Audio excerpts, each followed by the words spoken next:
जी हाँ नाज़रीन, drama serial Chaalbaaz की नेक्स्ट आने वाली एपिसोड में आप देखेंगे कि रोहान काफ़ी परेशान बैठा होगा तो उस पर कहेगी इनाया आपको क्या हुआ है, जिस पर रोहान कहेगा मुझे गुस्सा आ रहा है तुम लोगों पर। आखिर को सबको एहसास करना चाहिए आयजा भाभी का, वो किस कदर काम में लगी रहती है हर किसी को खुश करने में, और मुझे लगता है कि हम में से हर कोई उनका एहसास ही नहीं करता। जिसका जो दिल करता है वो करता है उनकी मर्जी के खिलाफ। अब तुम ही देख लो, अगर ईशल भाभी ने उनकी हेल्प नहीं की तो तुम्हें कर देनी चाहिए थी, तुम्हारी तो वो बहन है ना बड़ी। जिस पर अनाया कहती है कि कितनी चालाक है ना ये आयजा आपी भी, इनकी चालाकियां इन लोगों की समझ में न जाने कब आएंगी, जब सर से पानी गुजर जाएगा तब आएंगी। बेचारी ईशल भाभी, एक तो वो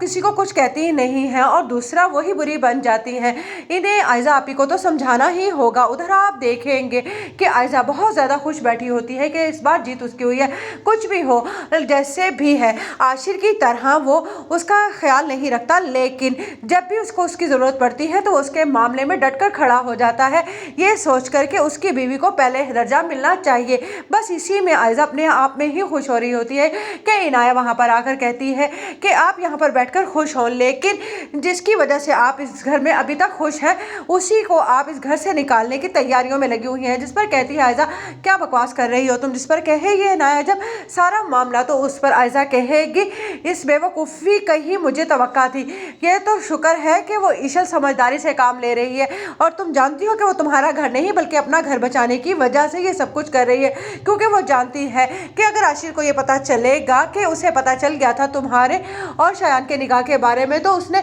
उसे क्यों नहीं बताया, बस इसी वजह से खामोश है। तुम्हें ज़्यादा टेंशन लेने की ज़रूरत नहीं है, तुम्हें क्या लग रहा है कि वो तुम्हारा भला कर रही है। जिस पर अनाया कहेगी कि आपको अब भी उन्हीं में खराबी नज़र आ रही है, मुझे तो लगता है कि आपको ऊपर बड़ेपन का भूत सवार हो गया है। उधर आप देखेंगे कि आयजा अपनी माँ को फ़ोन करके कहती है कि अम्मी मैं माफ़ी चाहती हूँ, मैं जानती हूँ कि आपको बुरा लगा होगा कि हम लोगों ने दावत से इनकार कर दिया, लेकिन ये सब कुछ मैंने असद की खुशी के लिए किया है। उस दिन जब रोहान और अनाया आप लोगों के घर आ रहे थे तो बस रोहान के छोटे से झूठ की वजह से असद गुस्से में आ गए। जिस पर कहती है आयजा की माँ देख लिया ना, छोटे से झूठ की वजह से उसे इतना गुस्सा आया, और अगर कभी इतना बड़ा झूठ उसके सामने खुलकर आ गया तो तुम जानती हो कि वो हम सबका क्या हाल करे।